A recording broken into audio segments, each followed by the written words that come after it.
Alors, je vous salue chacune et chacun d'entre vous, baptisés. Ensemble, nous sommes frères et sœurs dans les grands défis de la nouvelle évangélisation. C'est avec moi, l'honneur m'est donné, la joie m'est donnée de vous présenter celui qui va nous adresser la parole, Monseigneur Rino Fisichella. Il est président du Conseil pontifical pour la promotion de la nouvelle évangélisation. Alors, je vais vous le présenter avec une petite biographie. Né en 1951 en Lombardie, au nord de l'Italie. Monseigneur Rino Fisichella a été ordonné prêtre pour le diocèse de Rome en 1976 et évêque auxiliaire de ce même diocèse en 1988. Il a obtenu le doctorat en théologie à l'Université pontificale grégorienne, fondée par les Jésuites, où il enseigna la théologie fondamentale de 1981 à 2001. Il fut recteur de l'Université pontificale du Latran de 2002 à 2010. Et en 2010, le pape Benoît XVI le nomma président du Conseil pontifical pour la promotion de la nouvelle évangélisation. C'est un organisme nouveau créé pour répondre aux urgences de l'évangélisation, qui étaient déjà perçues au Concile Vatican II, perçues aussi par le pape Paul VI et Jean-Paul II. En 2017, le pape François confia à ce conseil les sanctuaires afin d'en faire des lieux d'évangélisation. C'est pourquoi nous avons tenu à inviter Monseigneur Fisichella à se joindre à nous pour célébrer la fête de l'Assomption de la Vierge Marie, ici, au sanctuaire Notre-Dame-du-Cap. Monseigneur Fisichella était bien préparé à exercer la responsabilité pour mettre en œuvre la nouvelle évangélisation. Professeur de théologie fondamentale, notamment la Révélation, il est l'auteur de plus de 25 ouvrages traduits en plusieurs langues et de nombreux articles. Quelques ouvrages parus en français ont marqué la réflexion théologique et pastorale des dernières années, entre autres la Révélation et sa crédibilité en 1989, avec René Latourelle, un jésuite canadien. Le Dictionnaire de théologie fondamentale, en 1992, et la Nouvelle évangélisation, un défi pour sortir de l'indifférence en 2012. Et j'ai le goût de faire une petite parenthèse. Notre confrère Oblat, le père Normand Provencher, a contribué au dictionnaire de théologie fondamentale en présentant deux concepts, la modernité et le modernisme. Alors, dans un ouvrage en italien, en hommage au père René Latourelle et préparé par Monseigneur Fisichella, notre confrère a rédigé un article sur la rencontre de la foi chrétienne et la modernité. Et où est-il, Normand, qu'on le salue? Là? Il est là, on le salue.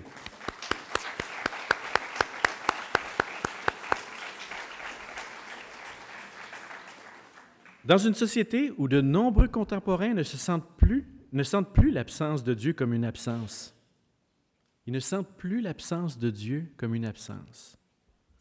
Monseigneur Fisichella invite les chrétiens et chrétiennes à partager leur foi avec imagination et créativité.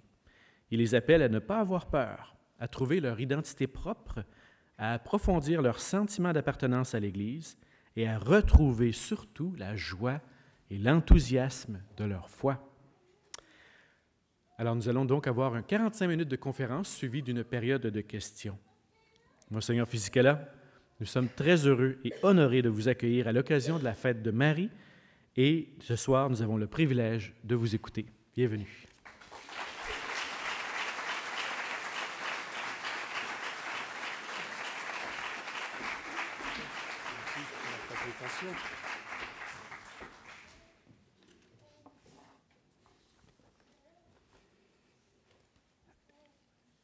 Je dois commencer avant tout à remercier le frère, maintenant le frère, le père Tremblay qui m'a présenté et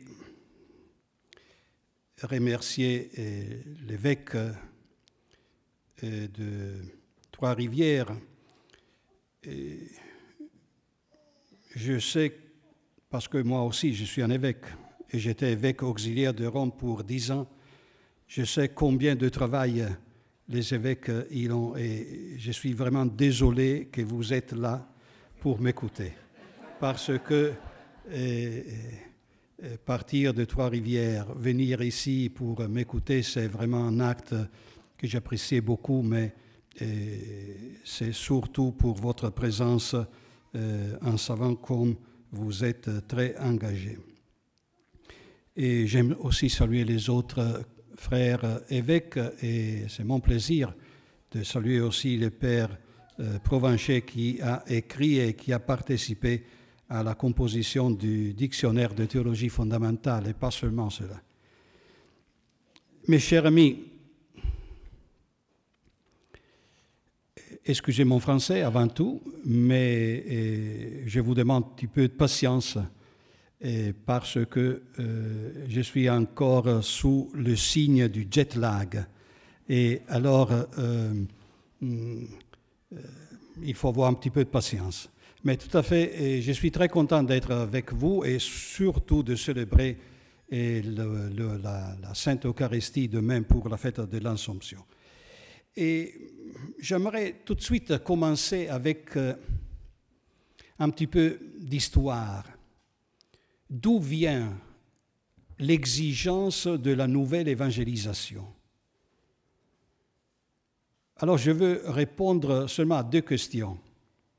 Qu'est-ce que c'est la nouvelle évangélisation et pourquoi la nouvelle évangélisation? Et pour répondre à ces deux questions pendant tout mon colloque avec vous, je veux tout de suite aller en 1979. Jean-Paul II, élu en octobre 1978, il retourne dans son diocèse, à Cracovie. Et en retournant à Cracovie, vous pouvez imaginer l'enthousiasme du peuple polonais en voyant son évêque devenu successeur de Pierre. Mais pendant une messe, dans un quartier particulier de Cracovie, s'appelle Nowa Huta. Nowa Huta était pendant le communisme, était le quartier voulu par le parti communisme pour montrer comme doit être la ville communiste.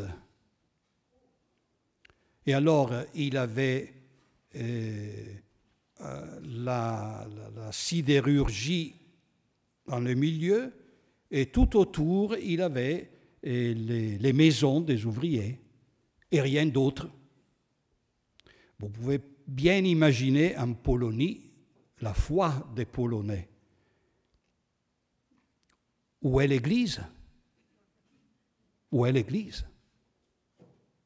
Mais il n'avait pas une église.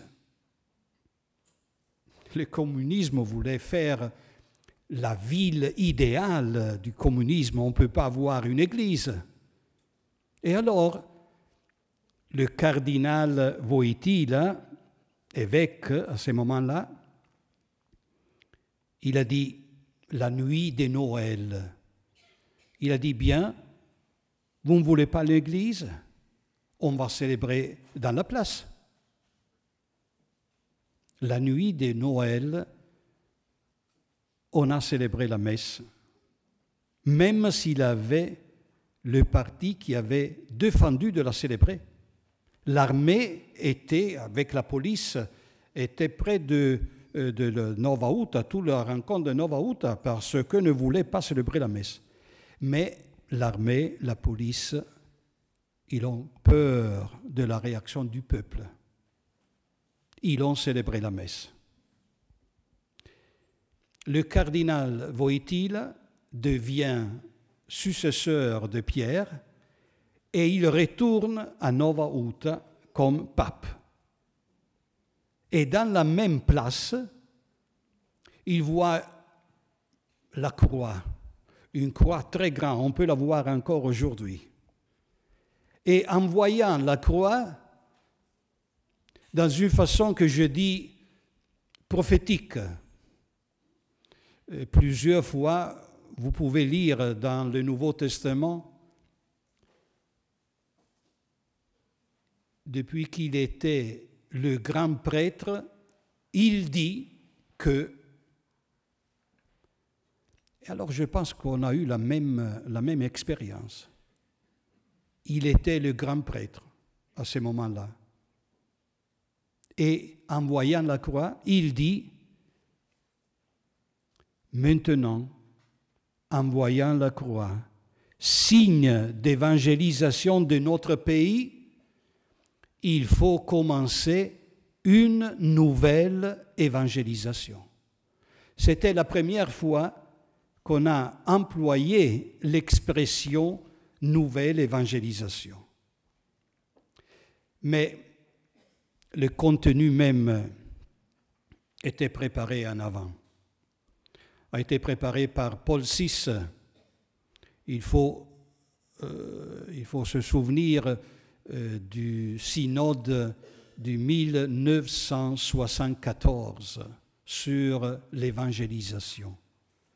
Après 10 ans de la fin du Concile Vatican II, le pape, qui le mois d'octobre sera canonisé, le pape écrivait un des documents plus importants pour l'Église du siècle dernier et de notre siècle, Evangelii Nuntiandi.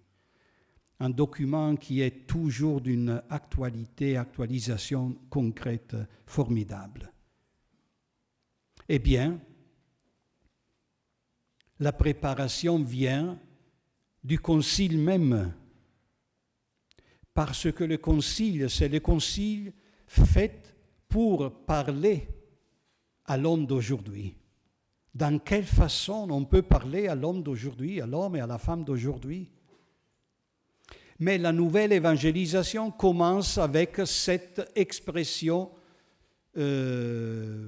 prophétique, je dirais, de Jean-Paul II. Et pour 27 ans, dans tous les documents, les homélies, les encycliques, dans tous les documents plus importants, le pape Jean-Paul II, il a employé l'expression nouvelle évangélisation. Mais qu'est-ce que c'est la nouvelle évangélisation? Je dirais, c'est la mission de l'Église, c'est la nature de l'Église même. Jésus a voulu l'Église pour transmettre l'Évangile, son Évangile. Rien d'autre que cela. Alors, anciennes, nouvelles, cela sont des choses qui peuvent être importantes pour comprendre que c'est l'évangélisation d'aujourd'hui. Mais c'est l'évangélisation de toujours. Parce que, comme écrit la lettre aux Hébreux, Jésus, le Christ, est toujours le même, hier, aujourd'hui et pour toujours. Le Christ ne change pas. L'évangile du Christ est toujours le même.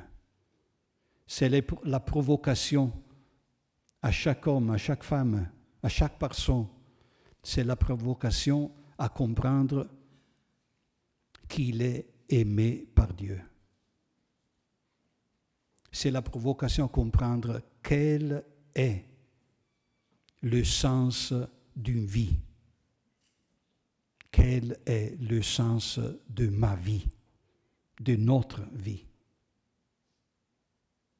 Vous voyez, beaucoup de fois, on est face à la question de notre contradiction. Beaucoup de fois, on pense, pourquoi la souffrance? Pourquoi la douleur? Pourquoi la mort des innocentes? Pourquoi à Gênes, dans mon pays, un pont et plus de 20 personnes, j'ai écouté, plus de 20 personnes tout de suite. Pourquoi? Ou la question, pourquoi mourir? Pourquoi la mort? Est-ce qu'il y a une vie après la mort?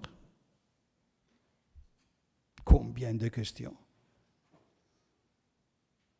Mais tout cela, mes chers amis, ne trouve pas une réponse si avant tout on ne pose pas la vraie question du sens de la vie.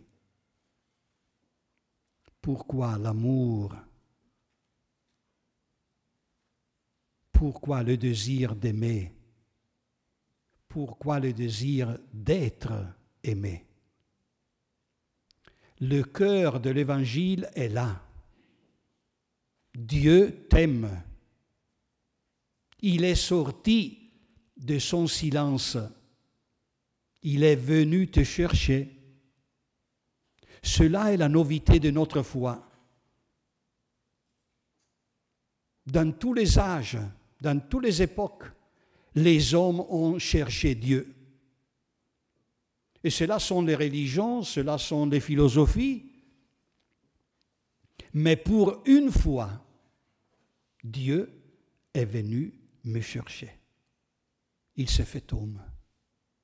Il m'a parlé dans la langue que je peux comprendre. Il m'a expliqué qu'est-ce que signifie l'amour de Dieu. Cela est la nouvelle évangélisation.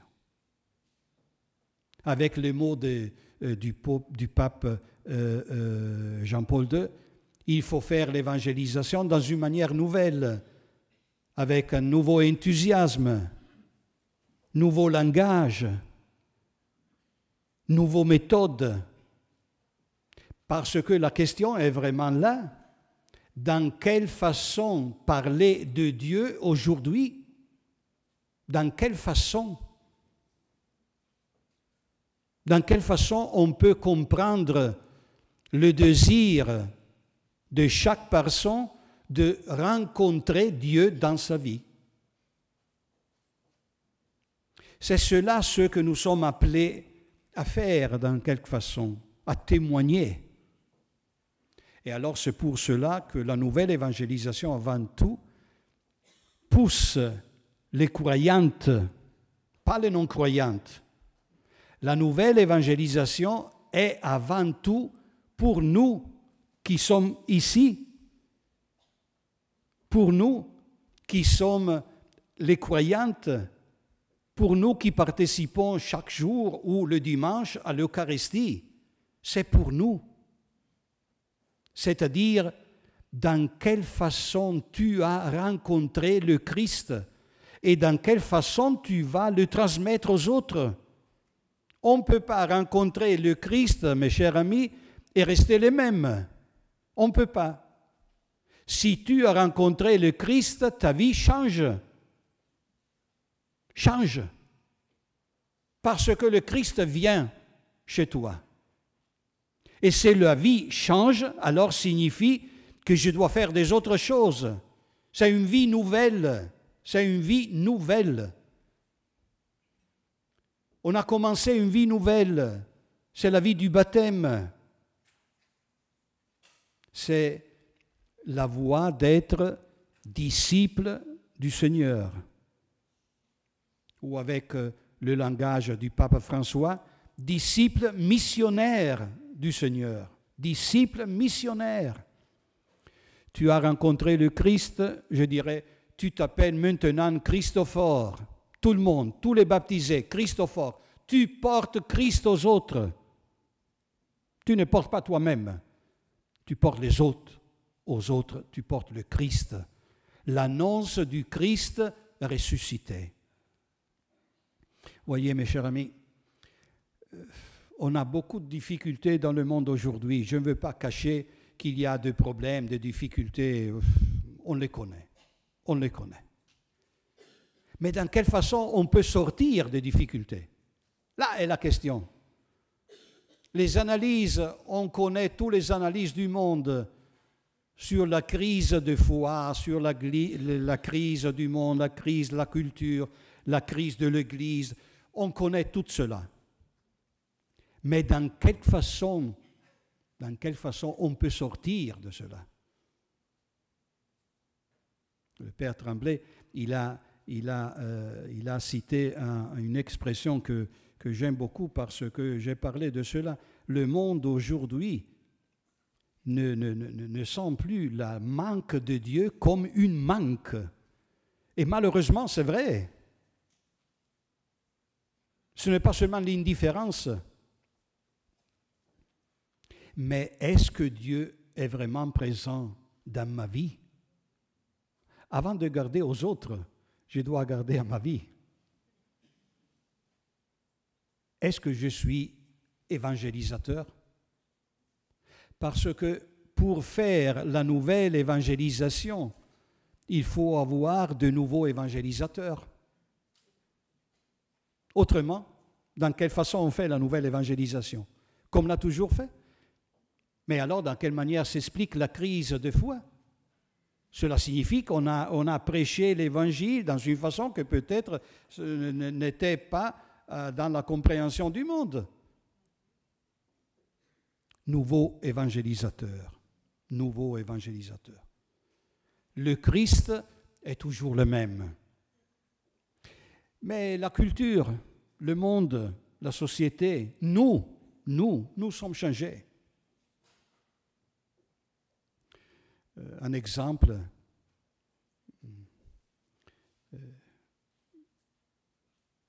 tout le monde a le téléphone avec... Moi, j'ai oublié dans ma chambre, mais tout le monde a le téléphone? Non.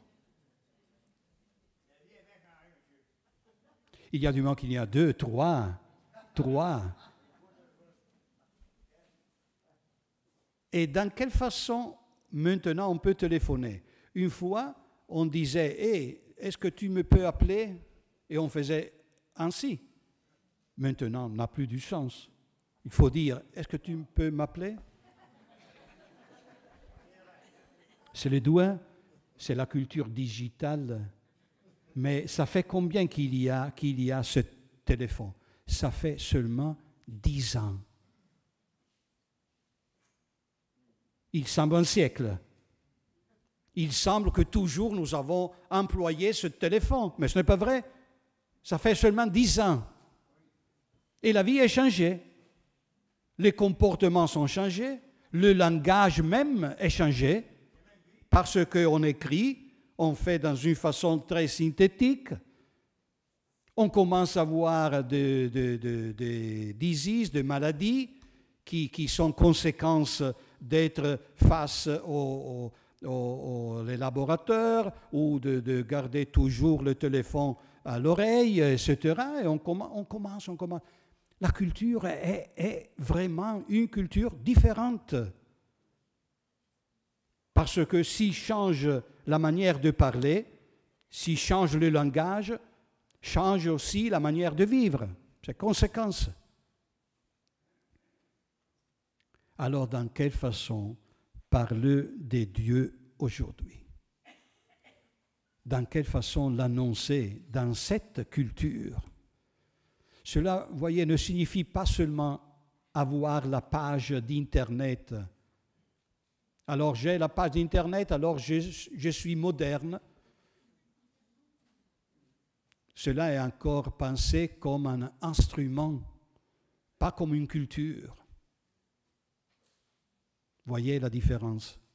Alors, dans quelle façon parler de Dieu aujourd'hui?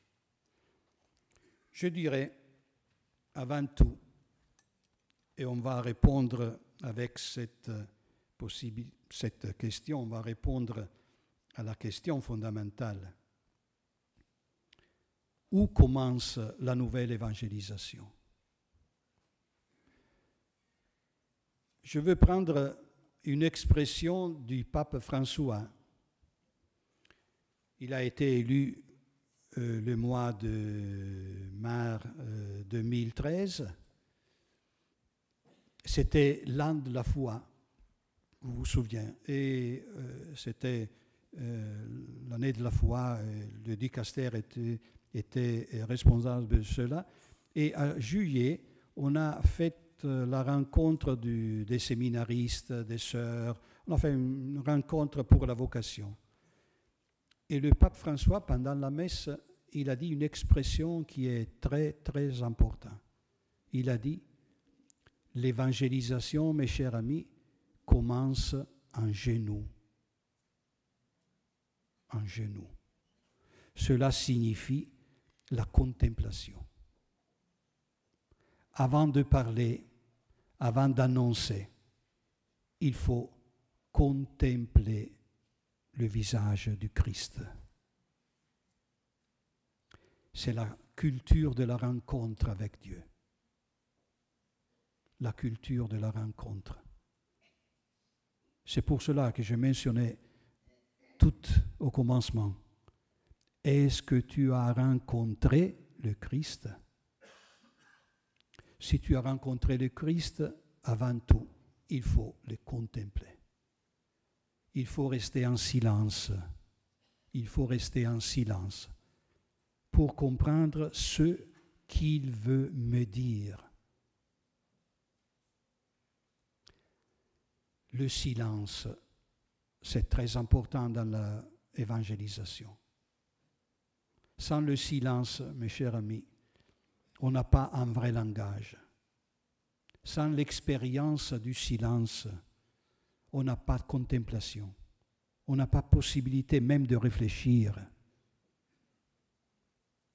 Retrouver le moment de la contemplation. Retrouver dans notre journée le moment du silence, de la prière, de la réflexion, de la rencontre. Écouter. Avant de parler, il faut écouter. Et cela nous dit la primauté de la parole de Dieu. Est-ce que nous connaissons la parole de Dieu?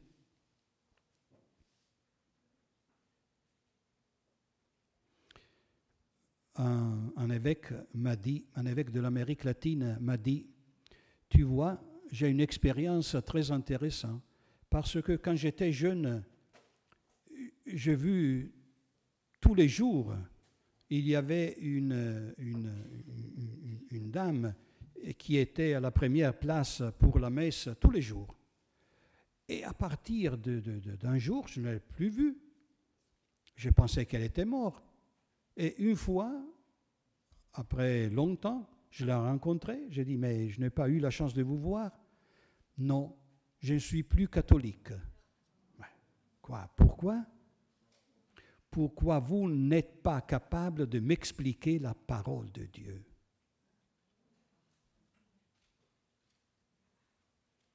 Mais on a des données qui viennent des États-Unis. Monde qui quitte l'Église parce que ne trouve pas une vie de spiritualité. Alors il faut faire attention à tout cela. Cela signifie qu'il y a le désir d'une vie spirituelle. Signifie qu'il y a le désir de connaître la parole de Dieu. C'est pour cela, vous voyez, que nous sommes engagés. On sera en plus dans le futur pour montrer, pour donner des suggestions pour la pastorale, pour faire des semaines bibliques, des journées bibliques, pour s'organiser. Le Saint-Père, il a dit dans la lettre à conclusion du Jubilé de la Miséricorde, il a dit pour avoir un dimanche qui peut être le dimanche de la parole de Dieu, pour montrer que la parole de Dieu est vivante, vivante dans l'Église. Mes frères, nous ne sommes pas la religion du livre, nous sommes la religion de la parole. C'est autre chose. La parole reste vivante parce que la révélation de Dieu est parole qui est donnée, parole qui est aussi écrite et qu'il faut toujours comprendre dans une manière nouvelle parce que autrement on va tomber dans le fondamentalisme. S'il est écrit dans cette façon et si je le comprends dans une autre façon, alors c'est du fondamentalisme. L'Église catholique ne peut pas être fondamentaliste. Personne peut être fondamentaliste. Mais si on s'arrête seulement au texte, le texte est toujours vivante, est une parole qui continue à provoquer les hommes, une parole qui continue à parler à l'Église, une parole de laquelle l'Église toujours vit. Et la communauté est la forme plus concrète pour transmettre la parole de Dieu, la transmission de la foi. Le synode sur la nouvelle évangélisation était nouvelle évangélisation et transmission de la foi. Vous voyez, je pense que pensez seulement à un pays comme l'Italie. Un pays comme l'Italie, à différence du Canada, mais un pays comme l'Italie, 95% baptisés catholiques. Et maintenant, on va faire le catéchisme pour la première communion et on a des enfants, 7 ans, 7 ans, ils ne sont pas capables de faire le signe de la croix. Et cela, ce n'est pas seulement l'Italie. Hein? Alors, qu'est-ce que signifie cela? Qu'est-ce que signifie? Que maman et papa, ils n'ont pas eu le temps pour enseigner le signe de la croix. C'est-à-dire, on ne transmettra pas la foi. On va déléguer la paroisse, on va déléguer les autres à faire ce que je dois faire. C'est ma responsabilité. C'est pour cela que les grands-parents sont les plus importants maintenant pour la transmission de la foi. Très important. Eh bien, alors, l'évangélisation, la nouvelle évangélisation commence en genoux. La contemplation, la parole de Dieu, la liturgie, la vie sacramentelle. Par exemple, une tradition qu'on a lancée à partir du synode sur l'évangélisation, c'était 24 heures pour le Seigneur. C'est-à-dire garder notre Église pour un week-end, en fin de semaine, garder notre Église ouverte. L'accueil, viens, l'accueil. Accueillir, donner les signes concrets de la miséricorde, du pardon. Dieu te cherche, Dieu est là. Mais il y a aussi une autre capacité, une autre nécessité pour répondre à la nouvelle évangélisation. Bien sûr, la prière, la contemplation, la liturgie, mais la formation, c'est-à-dire répondre à la question « Qui suis-je » Qui suis-je? Cela que nous appelons identité. Identité. Qui es-tu? Qui es-tu? Qu'est-ce que signifie pour toi être catholique? C'est seulement parce que tu es baptisé, tu as été baptisé, ou signifie quelque chose encore plus grand? C'est-à-dire le choix de la foi. Le choix. Vous voyez, une des limites que nous avons eues dans la catéchèse, dans plusieurs des présentations de la foi, est que nous toujours sommes préoccupés de garder.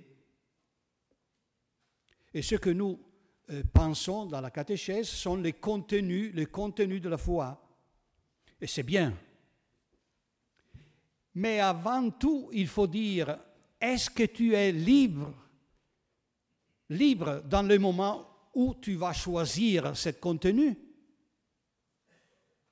Est-ce que tu as vraiment accompli ton acte de foi? Est-ce que tu as choisi ce que tu es? C'est une question d'identité.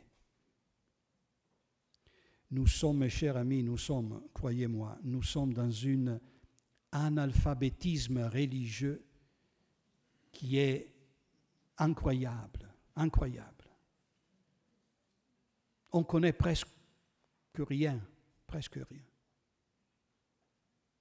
Et c'est un problème pour nous prêtres, parce qu'on va à prêcher, et quand nous prêchons, notre homélie, nous disons beaucoup de choses. Et la question, si le monde qui nous écoute nous comprend, nous ne posons pas. On dit le salut. Mais qu'est-ce que c'est le salut? Si on parle encore du salut, qu'est-ce que c'est? Le sacrement de la réconciliation. Mais qu'est-ce que c'est cela? Mais j'étais face à la télévision, il avait les jeux qu'il fait, et alors on a demandé, et qu'est-ce que c'est le sacrement de la réconciliation? La réponse, vous avez 3 possibilités, le mariage, le baptême ou la confession. On a répondu le mariage. Pourquoi le mariage? Parce qu'on va se réconcilier quand on fait... Et qu'est-ce qu'on fait? Et je vais faire 24 heures pour le Seigneur, le sacrement de la réconciliation. Mais est-ce que les autres me comprennent? Là. Vous voyez, la formation, c'est la question d'identité. Est-ce que tu connais ce que tu es? Est-ce que tu as choisi ce que tu veux être? La liberté, mes chers amis, la liberté des fils de Dieu, notre liberté qui ne peut pas être changée avec rien d'autre, la liberté que Dieu nous a donnée. Mais l'identité vient si tu comprends la parole. Si tu veux te nourrir de cette parole. Et c'est une parole qui est toujours plus large, toujours plus poussante en foi. Encore, la nécessité de donner de nouveau le sens d'appartenir à une communauté. Tu n'es pas seul. Dans la solitude du monde aujourd'hui, tu appartiens à l'Église, tu appartiens à une communauté. Changer notre façon de penser. Moi, je. Non, il y a aussi le nous, la communauté, l'Église qui transmet, l'Église qui est ta mère, l'Église qui t'aime, l'Église qui te donne la vie des sacrements. Identité et le sens d'appartenance à une communauté, à l'Église. Et encore, le témoignage de la charité. On ne peut pas seulement annoncer, il faut vivre. Quel style de vie ont les croyantes? Quel est le style de vie? Notre style de vie pour être nouveau évangélisateur. C'est le témoignage. Le témoignage est la catégorie fondamentale qui vient, surtout aujourd'hui. N'oubliez pas les paroles, l'expression de Paul VI dans l'Evangelii Nuntiandi. Les hommes aujourd'hui n'aiment plus écouter les maîtres, les professeurs. Ils aiment les témoins. Et s'ils écoutent le Maître, c'est parce qu'ils sont des témoins. La capacité du témoignage. Et où se trouve le témoignage, sinon, avant tout, dans la charité. Vous voyez, Pape François nous enseigne une chose sur l'évangélisation, je pense que c'est très important, mes chers amis. Il dit, les pauvres nous évangélisent. Les pauvres nous évangélisent. Toujours nous pensons que sommes-nous à donner, sommes-nous à évangéliser les pauvres. Il faut voir dans une autre perspective. Les pauvres nous évangélisent. Je peux vous assurer que j'ai face à moi, et je veux écrire cette expérience, j'ai face à moi la 5, 7, 8 exemples des relations avec les pauvres. Et ils m'ont aidé, même s'ils ne le savaient pas, ils m'ont aidé à découvrir l'Évangile. Ils m'ont aidé à découvrir les contenus vivants de l'Évangile. Les pauvres nous évangélisent. C'est pour cela que le pape nous a donné au dicaster de la nouvelle évangélisation l'organisation de la journée mondiale des pauvres. Le dimanche avant la fête du Christ roi, la journée mondiale des pauvres. Parce que, il a dit, parce que c'est une façon de nouvelle évangélisation. C'est une façon pour évangéliser. Alors, mes chers amis, je vais terminer parce que votre patience est à la limite. Mais qui peut être un nouveau évangélisateur? Est-ce qu'on peut trouver une icône du nouvel évangélisateur dans l'Écriture sainte? Moi, je pense que oui, moi je l'ai trouvé. Et je vais au chapitre 8 des Actes des Apôtres. Qu'est-ce qu'il y a au chapitre 8? Il y a aussi Philippe, le disciple. On ne connaît pas beaucoup Philippe, mais Philippe est très important parce que c'est Philippe qui a porté les Grecs à Jésus.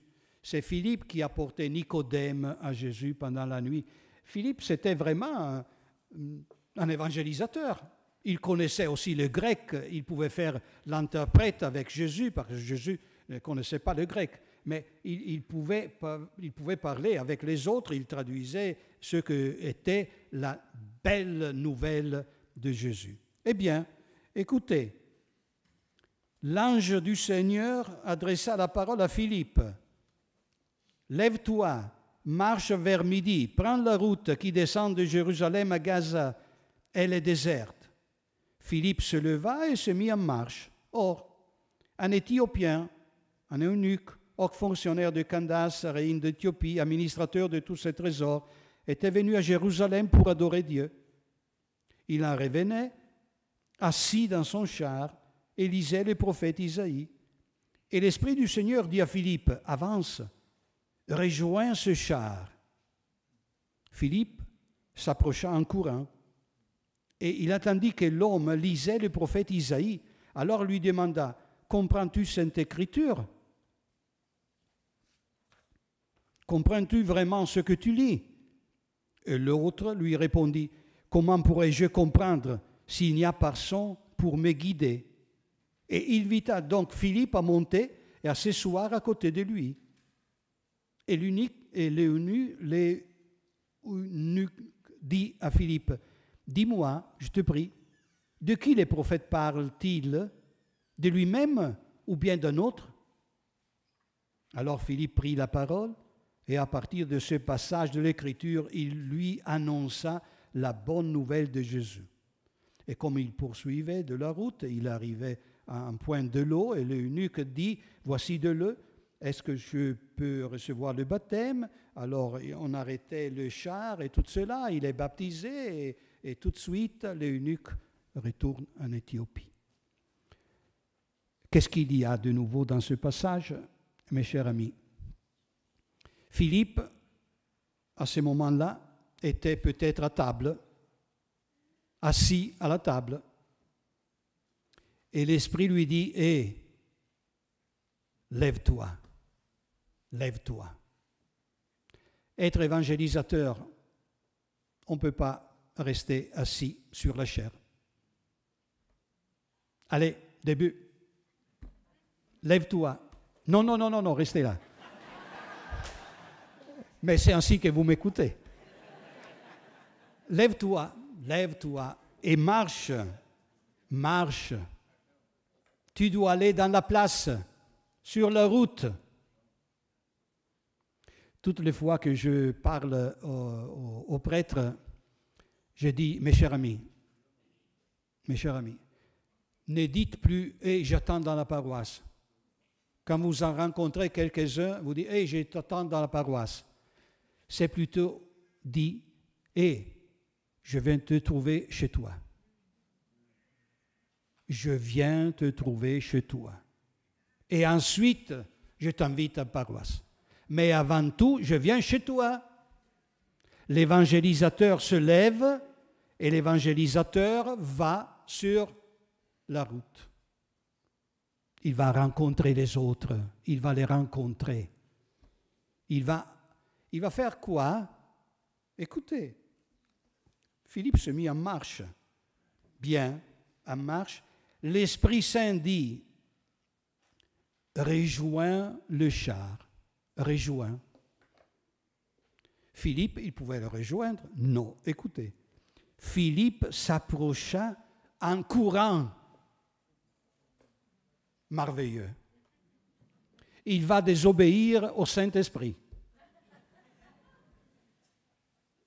Il a désobéi parce que l'Esprit l'a dit, rapproche-toi. Non, l'ardeur, l'enthousiasme, le désir de parler de Jésus, il a dit, je cours. Mais, deuxième lettre aux Thessaloniciens. La parole de Dieu court, dit l'apôtre. La parole de Dieu court. Et c'est pour cela que les apôtres, les nouveaux évangélistes, nous, il faut courir. Il faut aller avec vitesse. Il faut rejoindre les autres parce qu'ils ont besoin d'écouter l'annonce du Christ. Il est ressuscité. Je l'ai rencontré, je le partage avec toi. Il est ressuscité. Et c'est ce qu'il a fait. Pensez à Philippe, le désir de parler de Jésus. Il avait rencontré Jésus. Il est resté pour 3 ans avec lui. Il a abandonné toutes les contradictions qu'on veut, mais il était le disciple. Il a mené les autres au maître. Et il a commencé à parler. Je pense à l'enthousiasme avec lequel Philippe a parlé avec l'eunuque. À tel point que l'eunuque a dit, eh bien, il y a de l'eau. Est-ce que je peux être baptisé? Et il est devenu disciple missionnaire, évangélisateur lui-même. Pensez, mes chers amis, avant l'évangile, avant d'arriver à Athènes, à Rome, parce que nous pensons toujours, et c'est vrai, est arrivé en Grèce, toute la culture grecque, toute la culture romaine, latin, etc. Mais avant de cela, avant d'arriver là, parce que Paul n'était pas encore converti, l'évangile est arrivé en Afrique. C'est grandiose. Et nous avons les textes plus anciens qui viennent d'Éthiopie.